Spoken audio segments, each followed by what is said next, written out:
তার জন্য আমাদের পরিষদীয় মন্ত্রী মাননীয় শ্রী রতনলাল নাথ যে ধন্যবাদ সূচক মোশন এনেছেন তাকে আমি সম্পূর্ণ সমর্থন করছি। ধন্যবাদ। স্যার, সাধারণত 4টা অবধি হয়, 4টা অবধি করে। ঠিক আছে, এটা আলোচনা করে বলে দেব। মাননীয় সদস্যগণ, কি আলোচনা কি আমি তো বুঝতে পারছি না। আরে কি বলছে উনি তো আলোচনার কথা বলেনি, বলছে আনলে না, উনি বলছে আলোচনা করে। আমি যদি ঠিক আছে না না ঠিক আছে বলছি, এটাকে আমি দেখছি। হ্যাঁ, আলোচনা আলোচনা এত এত ঠিক আছে। একটা ওনারা একটা ইয়ে করেছে, বলছে যে যে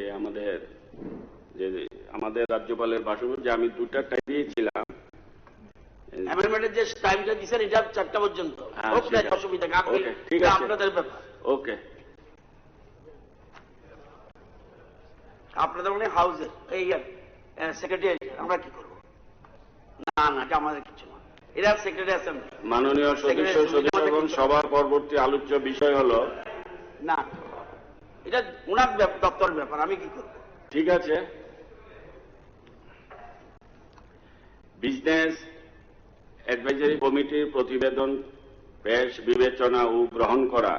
বিধানসভার বর্তমান অধিবেশনের 13ই মার্চ শুক্রবার 2026 তারিখ থেকে 25শে মার্চ বুধবার 2026 তারিখ পর্যন্ত বিধানসভার বিভিন্ন আলোচ্য বিষয়গুলি বিবেচনার জন্য বিজনেস অ্যাডভাইজারি কমিটি যে সময় নির্ঘণ্ট সুপারিশ করেছে, এই সংক্রান্ত প্রতিবেদনটি সবাই বিবেচনার উদ্দেশ্যে পেশ করার জন্য আমি সরকারি মুখ্য সচেতক মহোদয়কে অনুরোধ করছি।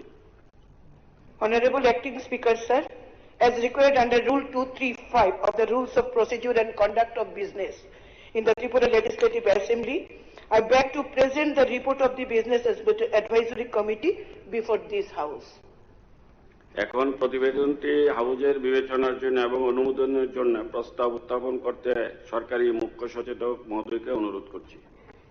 Honorable Acting Speaker, sir, under Rule 236 Subclause 1 of the Rules of Procedure and Conduct of Business in the Tripura Legislative Assembly, I beg to move that this House agrees with the allocation of time proposed by the committee.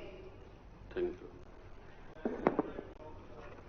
হ্যাঁ, এটা শেষ করিনি, এটার বক্তব্য আছে, একটা কথা আছে। এই যে এবার যে সেশন হচ্ছে স্যার, এই সেশনটা স্যার এর উপর একটু বক্তব্য আছে।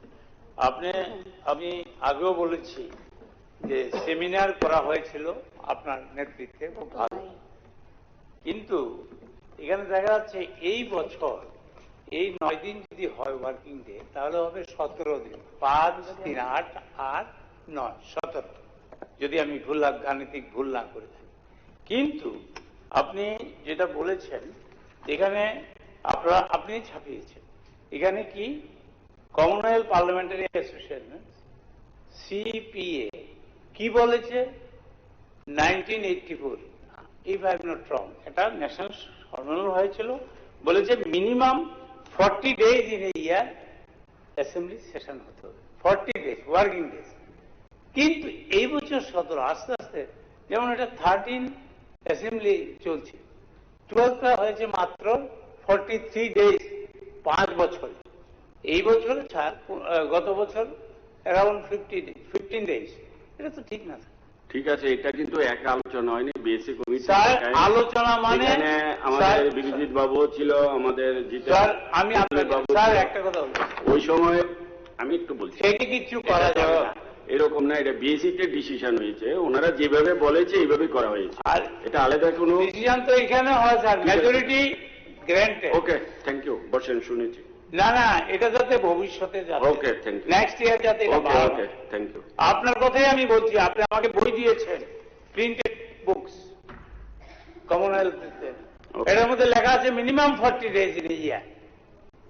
আপনার কথাই আমি আপনাকে বলছি, এত সংকুচিত কথা হয় না স্যার, সব ডিপার্টমেন্ট আলোচনা হতে হবে, শুধু করাপশন।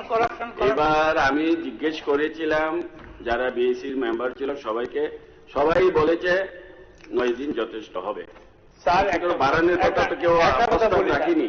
সেপ্টেম্বর 23-তে স্যার ভবিষ্যতের কথা বলছে, ভবিষ্যৎকে বলছে যে আগামী দিনে ভবিষ্যতে তো আমি বলছি, এখন আমরা ভোটে দিই। আমি ঠিক আছে তো বলছি, হ্যাঁ ঠিক আছে, ভবিষ্যতে এটা যেন হয়।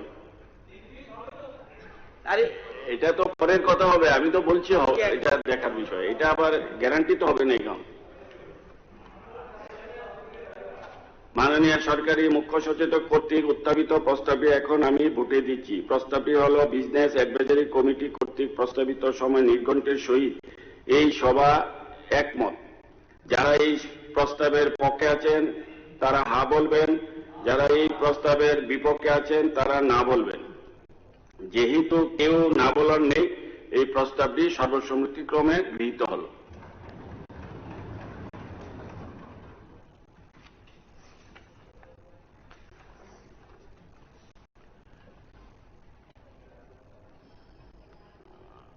মাননীয় সদস্যবৃন্দ, আজ সভা মুলতবি হওয়ার পর মুহূর্তেই বিজনেস অ্যাডভাইজারি কমিটির একটি সভা আমার অফিস কক্ষে অনুষ্ঠিত হবে। এই সভায় উপস্থিত থাকার জন্য বিজনেস অ্যাডভাইজারি কমিটির সকল সদস্যদেরকে আমি অনুরোধ রাখছি।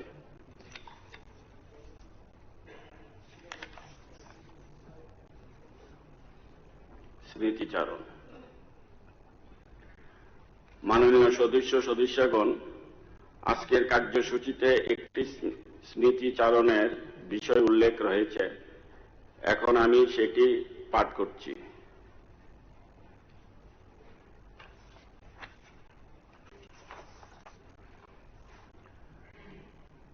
আমি অত্যন্ত গভীর সুখ ও ভারাক্রান্ত হৃদয়ে জানাচ্ছি যে ত্রয়োদশ ত্রিপুরা বিধানসভার মাননীয় অধ্যক্ষ শ্রী বিশ্ববন্ধু সেন গত 8 আগস্ট 2025 তারিখে বিধানসভায় কাজ সম্পন্ন করে ধর্মনগরে নিজ বাসভবনে যাওয়ার পথে আগরতলা রেল স্টেশন আকস্মিকভাবে গুরুতর অসুস্থ হয়ে পড়ে। তৎক্ষণাৎভাবে ওনাকে হাসপাতালে স্থানান্তর করা হলে বিশেষজ্ঞ চিকিৎসাবৃন্দগণ ওনার মস্তিষ্কের রক্তক্ষরণজনিত জটিলতা চিহ্নিত করে জরুরি চিকিৎসা শুরু করেন। পরবর্তীতে পরিবারের সদস্যদের ইচ্ছা অনুসারে এয়ার অ্যাম্বুলেন্স যুগে ওনাকে বেঙ্গালুরু একটি বেসরকারি হাসপাতালে স্থানান্তর করা হয়। বিশেষজ্ঞ চিকিৎসকদের তত্ত্বাবধানে চিকিৎসাধীন অবস্থায় গত 26 ডিসেম্বর 2025 তারিখে ভোররাত্রে তিনি শেষ নিঃশ্বাস ত্যাগ করেন। মৃত্যুকালে ওনার বয়স হয়েছিল 72 বছর। বিশ্ববন্ধু সেনের অকাল প্রয়াণে রাজ্য রাজনীতি ও ত্রিপুরা বিধানসভা হারালো এক প্রজ্ঞাবান অভিভাবক, এক অভিজ্ঞ সংসদীয় ব্যক্তিত্ব ও এক নিষ্ঠাবান জননেতাকে। একই সঙ্গে রাজ্যের জনগণ হারালেন তাদের অত্যন্ত প্রিয় ও আস্থাভাজন প্রতিনিধি। 1953 সালে 23 সেপ্টেম্বর ধর্মনগরে ওনার জন্ম। ধর্মনগরী বিদ্যালয় স্তরে শিক্ষা জীবন সম্পন্ন করেন।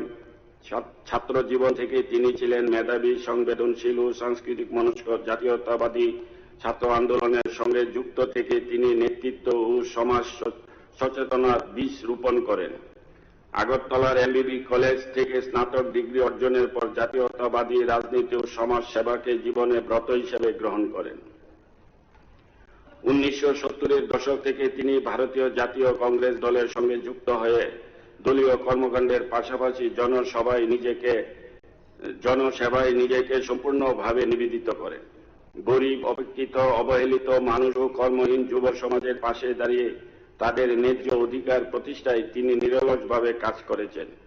ধর্মনগর ছাড়াও সমগ্র অবিভক্ত উত্তর জেলায় জনগণের প্রশাসনিক সুযোগ সুবিধা ও সংবিধান স্বীকৃত অধিকার আদায়ের লক্ষ্যে তিনি প্রতিবাদী আন্দোলনের যোগ্য নেতৃত্ব প্রদান করেন। ওনার দীপ্ত ও সাহসী কণ্ঠস্বর জনগণকে উদ্দোলিত করত এবং তারা স্বতঃস্ফূর্তভাবে ওনার নেতৃত্বে সংগ্রামে সামিল হতেন। বাস্তবিক অর্থে তিনি ছিলেন একজন সমাজসেবক ও জনদরদী জননেতা। 2008 ও 2013 সালে পরপর দুবার তিনি ভারতীয় জাতীয় কংগ্রেসের প্রার্থী হিসেবে 56 ধর্মনগর বিধানসভা কেন্দ্র থেকে নির্বাচিত হয়ে বিধানসভায় প্রতিনিধিত্ব করতে আসেন। 2017 সালে তিনি ভারতীয় জনতা পার্টিতে যোগদান করেন এবং 2018-2023 সালে পরপর দুবার এই একই কেন্দ্র থেকে বিপুল ভোটে জয়লাভ করে জনগণের অগাধ আস্থা ও ভালোবাসার পূর্ণ প্রতিফলন ঘটান।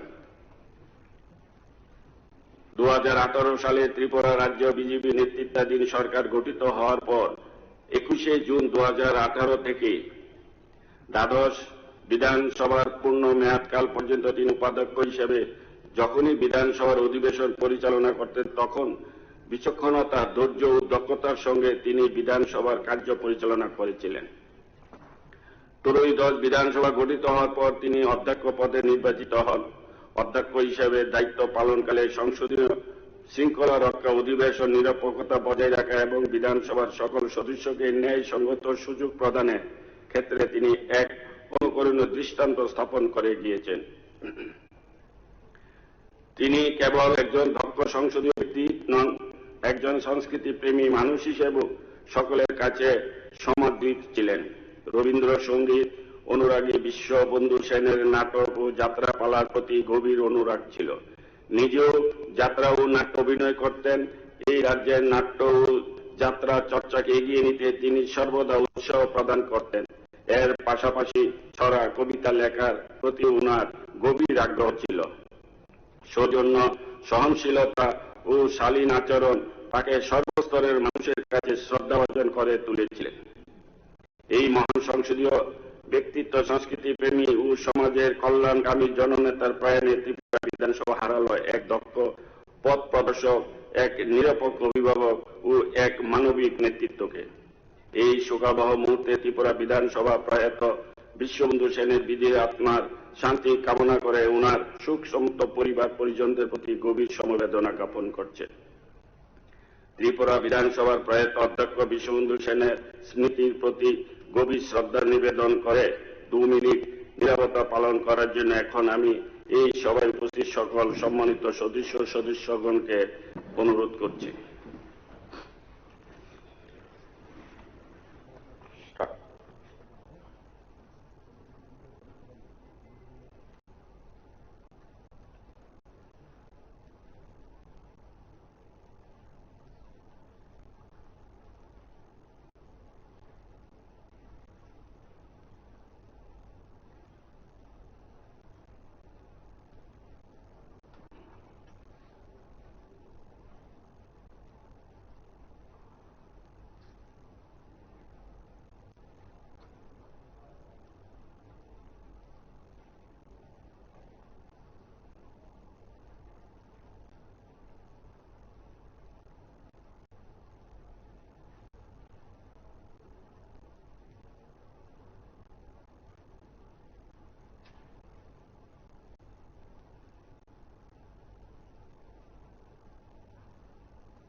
সম্মানিত বিধানসভার সকল সদস্যবৃন্দ, প্রয়াত অধ্যক্ষ বিশ্ববন্ধু সেনের প্রতি শ্রদ্ধা জ্ঞাপন স্বরূপ এই সভা আগামী 16 মার্চ 2026 তারিখ সোমবার বেলা 11 ঘটিকা পর্যন্ত মুলতবি রইল।